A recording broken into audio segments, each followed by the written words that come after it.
Hello and welcome and namaste from New Delhi. I am Gautam Roy and you're watching DD India. This is Express News, the show where we bring you the day's top 100 developments in less than 30 minutes. Let's get going. India has emerged as a global leader in fast payments driven by Unified Payments Interface, according to a report by the International Monetary Fund titled Growing Retail Digital Payments, the Value of Interoperability. The report highlighted UPI's role in reducing cash usage and declining debit credit card transactions since its 2016 inception. The IMF in its FinTech note pointed out that India has now making the fastest payments among all nations, and the credit for this goes entirely to UPI.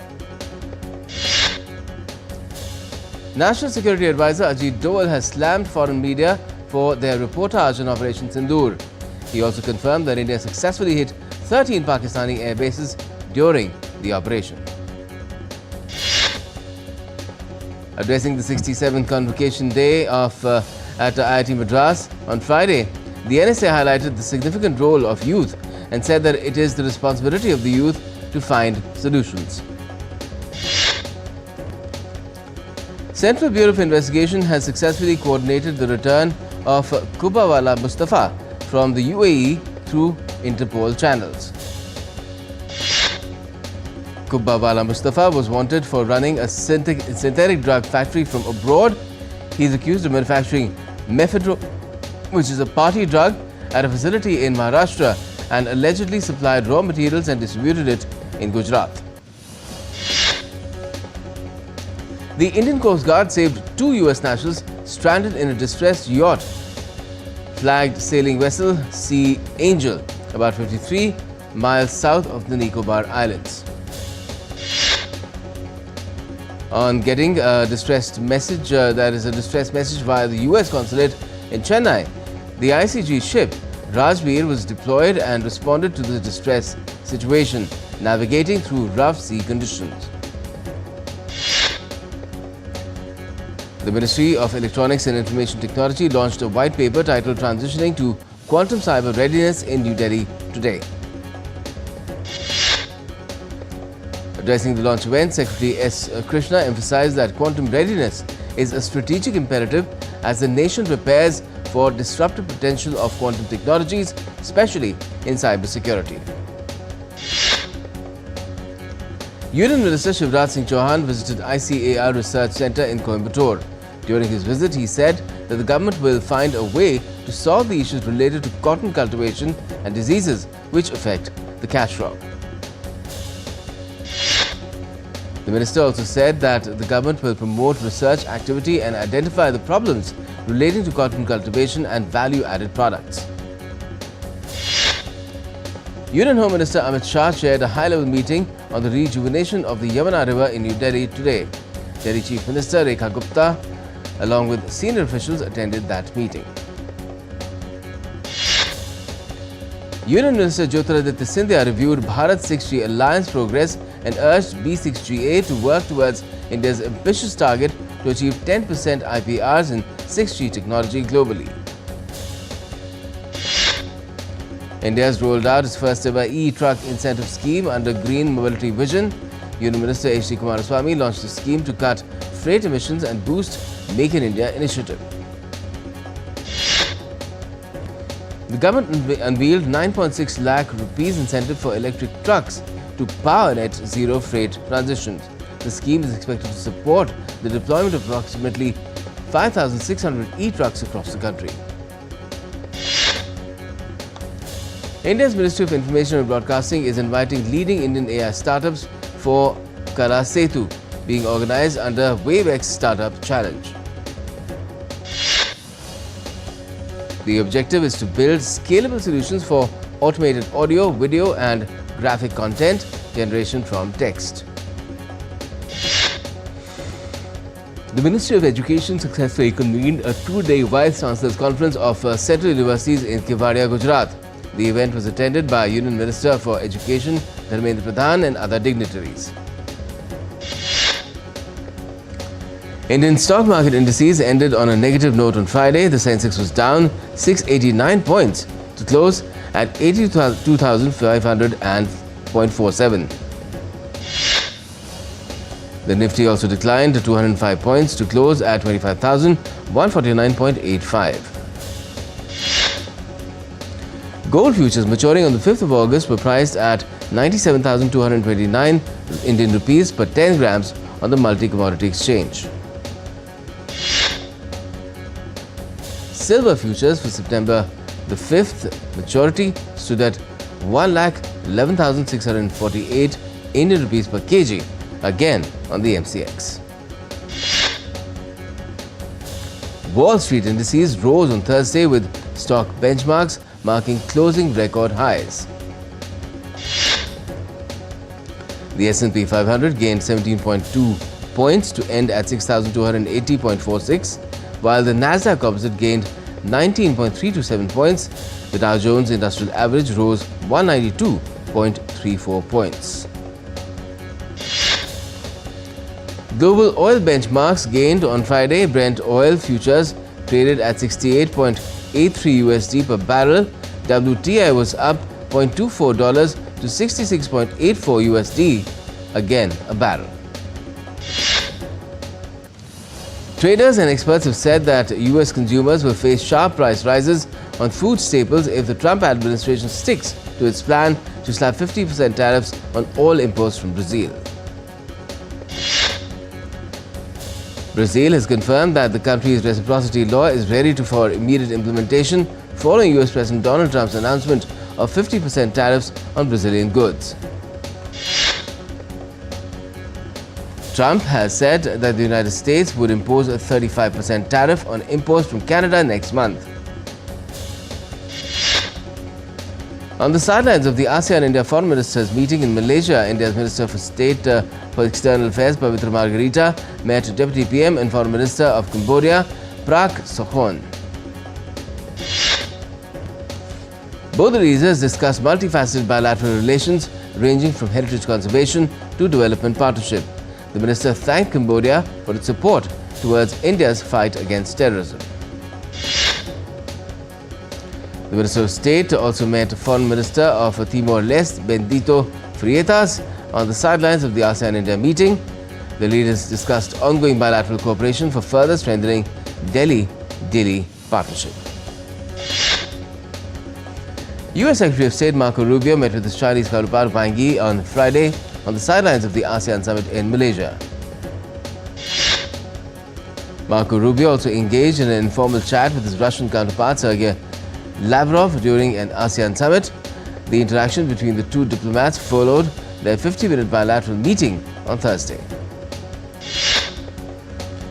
During the East Asia Summit, Malaysia's Foreign Minister Hassan emphasized the importance of ASEAN and its partner countries working together to navigate economic and geopolitical challenges. Armed men killed 9 bus passengers after kidnapping them in southwestern Balochistan province. The officials said on Friday that the passengers were kidnapped from multiple buses on Thursday evening.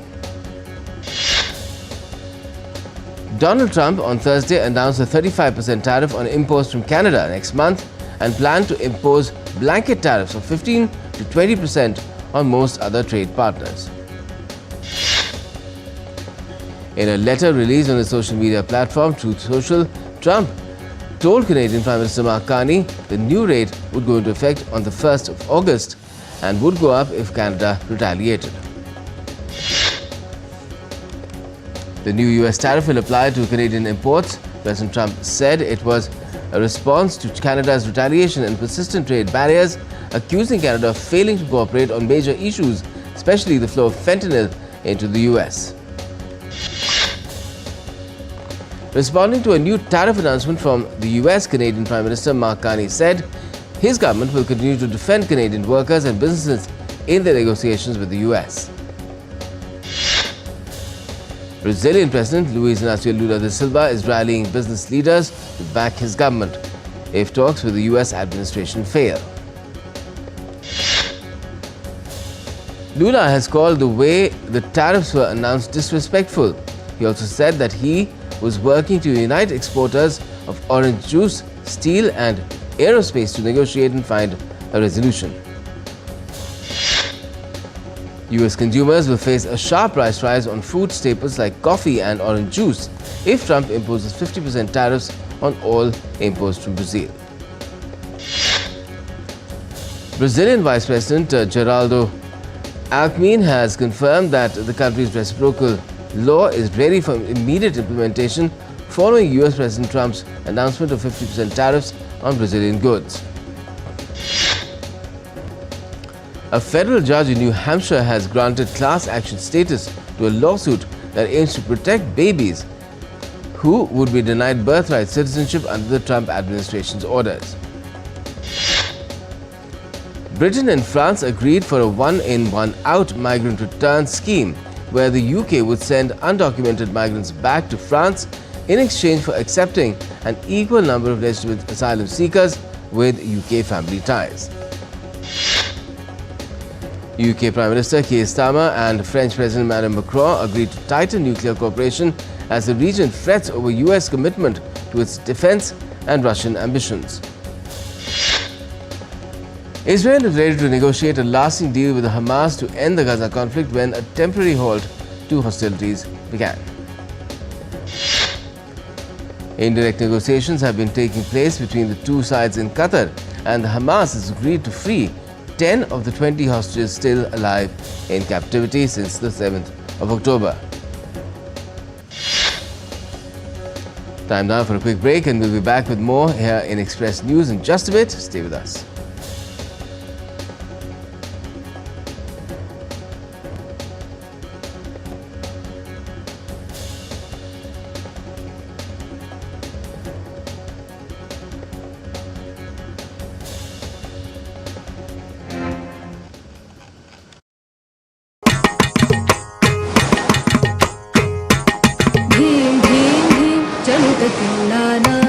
Welcome to Mahabalipuram, a coastal town full of delight, where history, art and natural beauty unite. Explore this sacred ground, where spirituality and divinity are closely bound. Stroll along the sandy shore, where sunsets leave you wanting for more. Wander through the Panchrathas, monuments of might, carved in stone, a UNESCO World Heritage Site. Let the rock-cut caves transport you in time, where legends and myths intertwine. Immerse yourself in culture art, where music and dance captivate every heart. So visit Mahabalipuram. Let its magic unfold, where the ancient stories never grow old. Take in the richness of its hue. Let the spirit leave a lasting impression on you. Welcome to Mahabalipuram.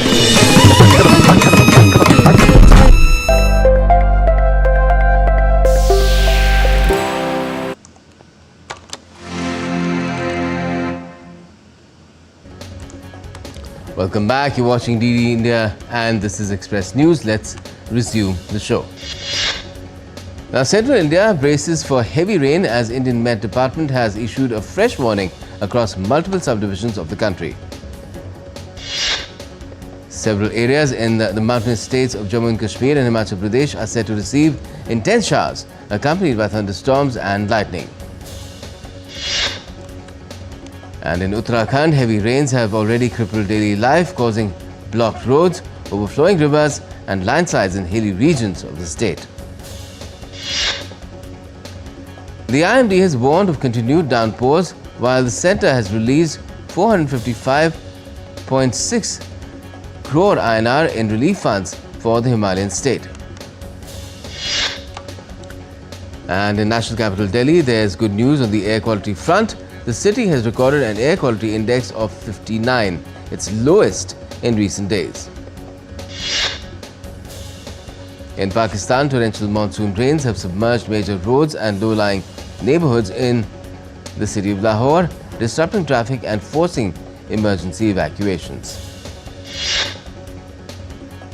At least 90 people have died in Pakistan from flood and rain-related incidents since the 26th of June. The casualties resulted from drowning, landslides and collapsing structures. The Japanese capital Tokyo was hit by a torrential downpour on Thursday evening, with authorities warning of heavy rain, floods and lightning in some areas. Thousands of first responders continued searching through thick, mud-covered debris in Texas Hill County on Thursday, holding out hope of finding survivors 6 days after the flash floods. Also in Texas, more than 120 people have lost their lives, including dozens of children. Over 170 people are still missing. US President Donald Trump is set to visit the disaster zone on Friday. The sacred Kanwad Yatra of the Shravan month in the Hindu calendar begins today across India.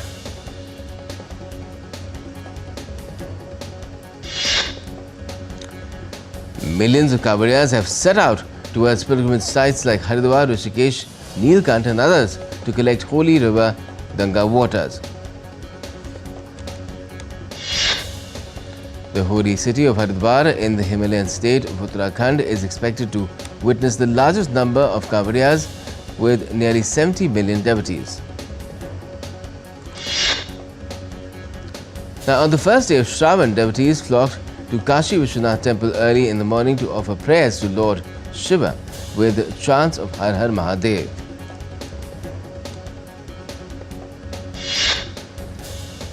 Worshippers gathered at Ujjain's Mahakaleshwar temple on Friday to offer prayers and join special rituals for Lord Shiva, including the traditional Rudrabhishek.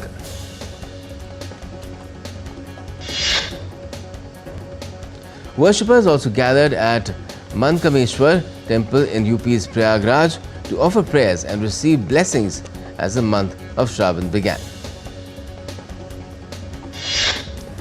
In Delhi, devotees visited the Gauri Shankar Mandir located in the heart of the city. This is in Chandni Chowk to offer their prayers. And devotees offered prayers at the Kireshwar Mahadev temple in Ayodhya in the North Indian state of Uttar Pradesh. This, of course, was on the first day.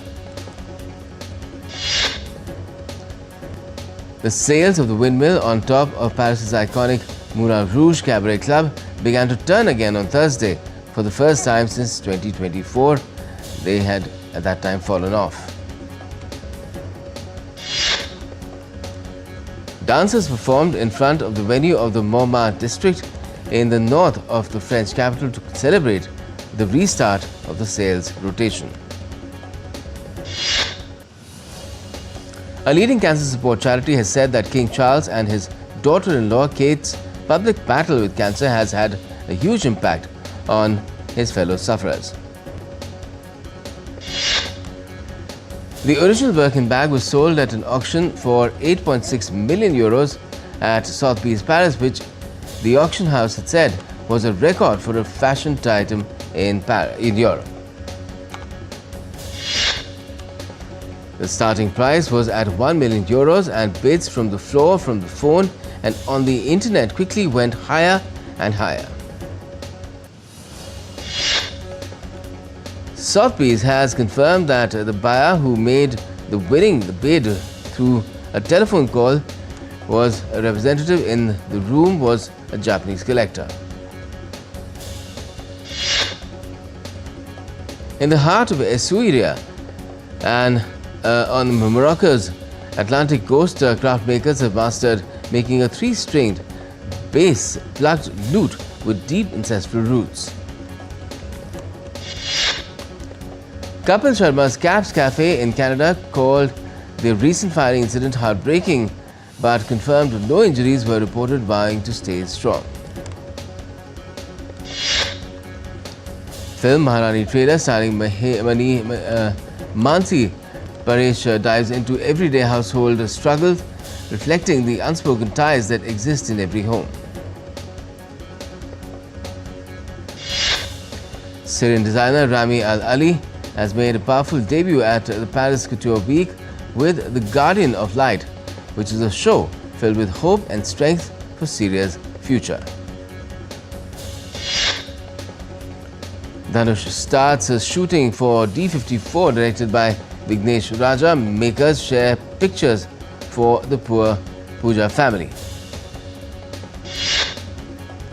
A legal battle between Brad Pitt and Nigerian Jolie over their co-owned winery Chateau Miraval remains unresolved, demanding private communication from the ex-wife.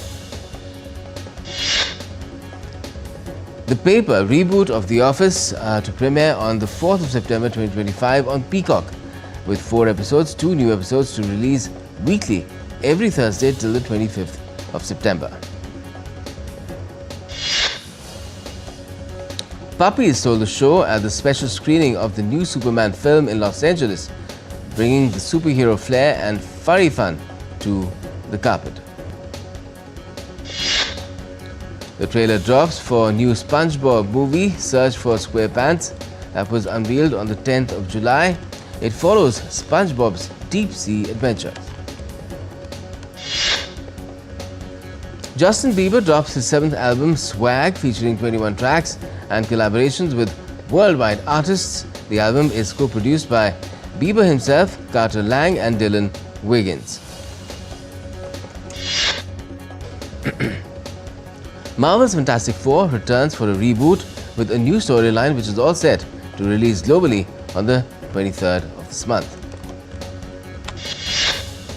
Sports now. In England batter Joe Root has completed his century against India on the second day of the third test at Lord's on Friday. This is Root's 37th test 100 and a record extending 8th century at Lord's cricket ground. Root in fact shared a grinding partnership of 109 runs with Ollie Pope to bail the team out of trouble on the opening day of the test. There are fresh doubts over the fitness of England captain Ben Stokes after he pulled a groin problem late on the opening day. Australian pacer Mitchell Starc is set to play his 100th test match when Australia take on West Indies in the third test at Kingston on Sunday. 7-time Wimbledon champion Novak Djokovic faces world number 1 Jannik Sinner in the Wimbledon semi-final on Friday.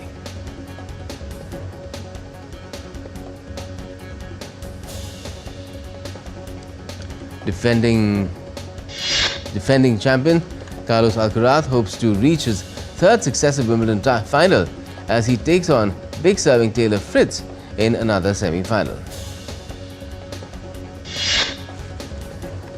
Iga Swiatek breezed into her first Wimbledon final to set up a summit clash with Amanda Anisimova on Saturday. Swiatek demolished former Olympic champion Belinda Bencic 6-2, 6-0 in just 71 minutes in the semi-final. In another women's semi-final, Anisimova shattered Aryna Sabalenka's Wimbledon title bid with a 6-4, 4-6, 6-4 victory in the semi-finals. In a gruesome incident, Indian tennis player Radhika Yadav was allegedly shot dead by her father at their residence in a New Delhi suburb. World Aquatics Championships begin in Singapore on Friday. This marks the first time that the Games are being held in the Southeast Asian region.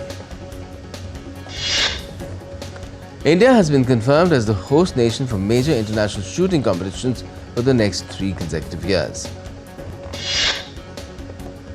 Spanish head coach Montse Tomé hinted that Aitana Bonmati will return to starting 11 for the first time at the Women's Euro in their final group match against Italy.